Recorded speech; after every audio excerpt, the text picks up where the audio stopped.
What's up, everybody? My name is Mike Brown, aka Review King MB, and I guess I'll just include this in my 31 days of horror movie reviews. And this film is a movie that I remember seeing trailers and hearing about way back when, but just never quite got around to seeing it, partially because, well, time, but also because it just looked like it sucked. So I was recommended by my girlfriend to watch this film. I'm talking about Gothika. Gothika is a 2003 horror movie that was directed by Matthew Kasovitz. Guess that's how you pronounce his name. You see Halle Berry stars as Dr. Miranda Gray. She's a doctor at this women's prison. She's working with special cases, and a lot of the cases seem a little delusional, a little crazy. You can't really buy everything that they're saying until one night she winds up in the prison herself. Her husband's dead. They say she did it. She doesn't believe she did it. She thinks that there's something bigger, creepier, and possibly supernatural going on, but nobody believes her. Now, what I thought of this film is, I didn't hate this movie, but I'm not going to say it's a good movie or anything like that. I'll just say that Halle Berry has the worst luck. I'm sorry. She has the worst luck when it comes to movies in general, when it comes to picking films that she thinks is going to be a winner, but clearly they're not. Her as Dr. Miranda Gray, I mean, I guess she's fine. I don't think she's the best person to play this role, or could have been. She's certainly attractive, so I guess that's why your instinct to cast her in movies. She's very marketable, and she's very pretty, and she's not terrible, so I guess that validates it. But overall, her performance was just like, alright, there you go. She's somebody who is put into a shitty situation. Sure, fine, maybe if I was her, if this happened to me, yeah, I'd be freaked out and terrified and scared as well.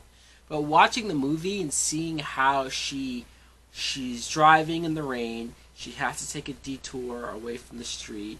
She sees a little girl in the road, and the girl ends up on fire and touches her, and then boom, she's in this prison.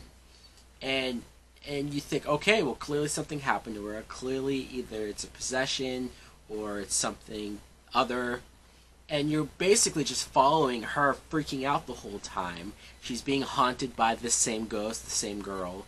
But also, she can't figure out, like, why her husband's dead, how he got murdered, and blah, blah, blah. And I guess I just found myself saying, this isn't scary. Any of these jump scares of the girl jumping out and going, blah! I don't know. I feel like you need more than that. Seeing her be hysterical, I don't know. Part of me thought maybe she's overacting. A part of me thought, well, maybe it's just the material. She can't help it. She's trying. And, I'm kind of feeling bad for her the whole time. I will also say this, though.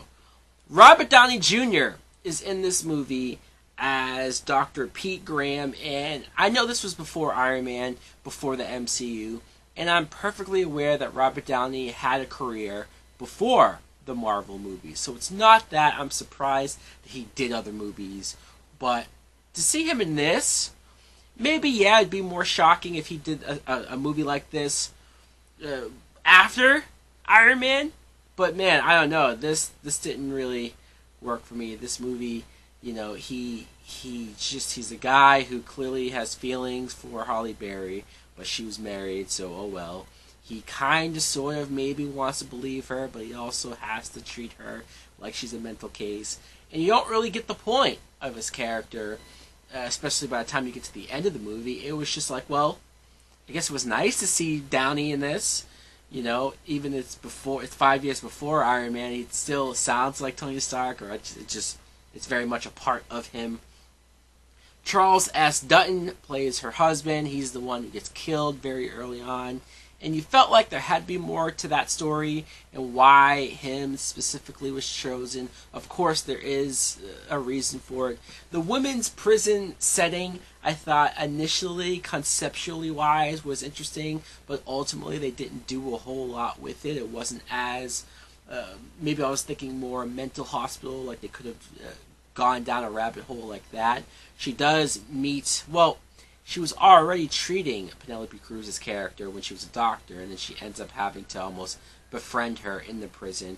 Penelope Cruz's character Chloe has the story about how she thinks that somebody is after her, trying to rape her, and it sounds far-fetched, but is she all that crazy? I don't know.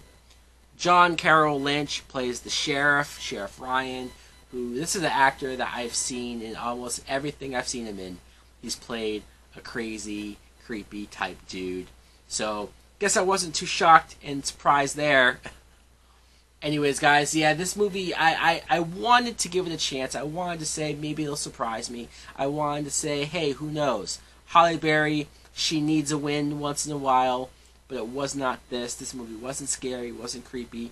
Once you get to the very end and the reveal and the explanation, which I won't get too into, but I will say that once you see the twist, once you see why certain people were targeted, it doesn't make sense why Halle Berry was tortured and haunted and attacked by this ghost for an hour of this movie.